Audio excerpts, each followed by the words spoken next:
It's the story of a place called Mouseland.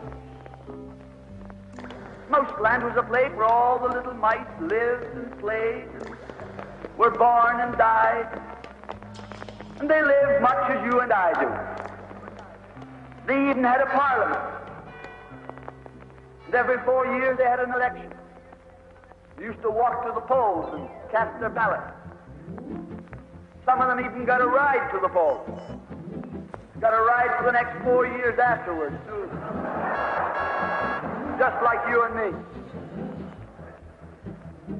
And every time on election day, all the little mice used to go to the ballot box and they used to elect a government.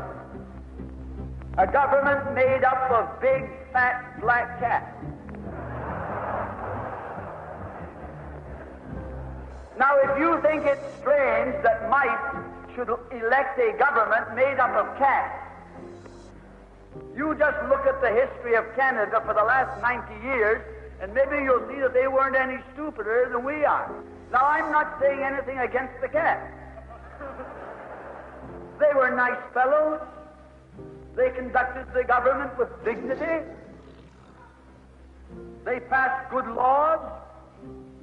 That is, laws that were good for cats. But the laws that were good for cats weren't very good for mice. One of the laws said that mouse holes had to be big enough so a cat could get his paw in. Another law said that mice could only travel at certain speeds so that a cat could get his breakfast without too much physical effort. All the laws were good laws for cats. But oh, they were hard on the mice. And life was getting harder and harder.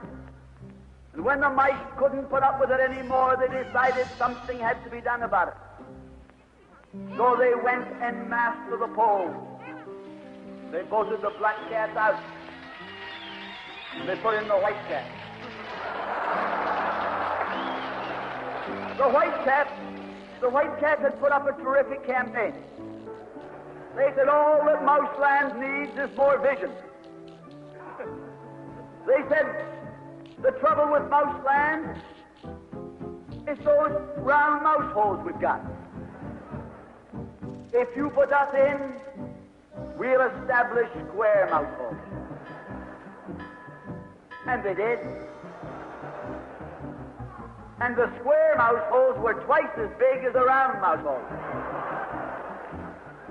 And now the cat could get both his paws in. And life was tougher than ever. And when they couldn't take that anymore, they voted the white cats out and put the black ones in again. And then they went back to the white cats and then to the black cats. They even tried half black cats and half white cats.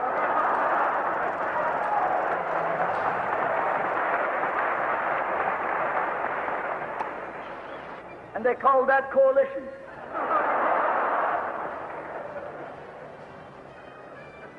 They even got one government made up of cats with spots on them. They were cats that tried to make a noise like a mouse, but they ate like a cat. You see, my friends, the trouble wasn't with the color of the cat. The trouble was that they were cats. And because they were cats, they naturally looked after cats instead of mice. Presently, there came along one little mouse who had an idea. My friends, watch out for the little fellow with an idea. And he said to the other mice, look, fellas, why do we keep on electing a government made up of cats? Why don't we elect a government made up of mice? Oh, they said he's a Bolshevik. Lock him up. So they put him in jail. But I want to remind you that you can lock up a mouse or a man, but you can't lock up an idea.